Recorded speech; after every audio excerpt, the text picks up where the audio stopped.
The other day I was having a conversation with a group of non-real estate professionals, and I learned that they all want a real estate professional. They're not against paying a real estate agent. So all of this that's going on has nothing to do with will the public want to, seek out your services. The issue is now the buyer agent will have to present them with that contract, as Jay said earlier, and they're willing to pay for that. They're looking for guidance, they're looking for representation, but this time around, as we move forward, they're going to be a little bit more demanding, and they're going to be a lot more selective on who they choose. So I think having a certification is probably the best thing that a real estate agent can do. There's so many different ways that you can represent a buyer. It's not just a one size fits all. And I think that a lot of agents out there are just, going with whatever works, throwing spaghetti on the wall. And if it works, great, I'm just going to stick with this. That won't be acceptable any longer. So having that certification will give you an enormous amount of options, and you can sit down and look at each situation differently, and you'll know exactly which way to go. So Jay, I'm going to throw it back to you. Maybe you can talk about that a little bit, because I think that what you're offering is so incredibly valuable to the real estate agent, especially in these times right now. Yeah, when I first started selling, I would take anything and anyone. And I realized that the first 3 months or 4 months of my career really kind of sucked. Like, I didn't want to deal with these people. Like, they weren't my avatar.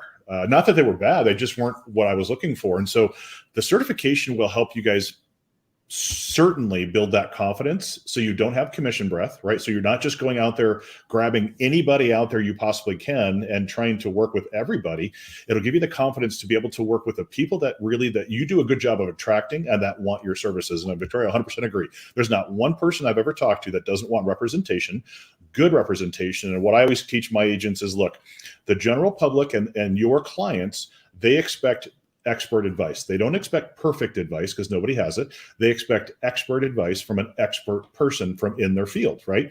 Even doctors can be wrong. They're experts, but they can be wrong once in a while. It's not perfect. But what people are looking for is a confidant to help them through that process. Paying for that is no different than a plumber or a TV repairman or a roofer. Yet, whatever reason, we just don't bring it up, and we don't even talk to people about it. And so one of the things that you will learn how to do during this process is you will learn how to treat your buyers like your sellers, just like you would normally do with a listing presentation in any other way. But it will give you the confidence to go, wow, you know what? I am really good at what I do. And then you'll also find holes that you need to work on. And that's fine. That's what this is all about, is that what do other people do, or what do people expect from you from a buyer representation position? And then how do you make that experience just extraordinary? And then at that point, you can set your fee to whatever you want.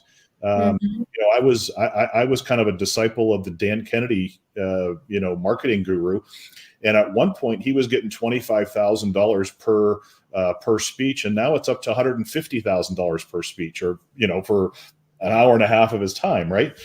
And that's where I think we as agents have to really identify that that's our value. I'm not saying that's the number. I'm just saying, once you put a lot of energy and effort and value into what you do, then you can ask for whatever you want. And it's not that scary. You're not going to be the contrarian out there, only agent doing it, right? This is going to be a widely spread. Now, I have been, because a lot of agents didn't. So I was out there doing it alone, which is a little scarier. But when everybody has to do it or is going to do it to get paid, then it becomes a bit easier. But you still have to know how to do it, because now you're going to compete on that level with a lot of agents. And if a buyer talks to 5 agents and they get presented a buyer agreement from 5 agents, just like a listing agreement or a listing presentation, you're going to have to elevate your value pretty quick. So it's not hard.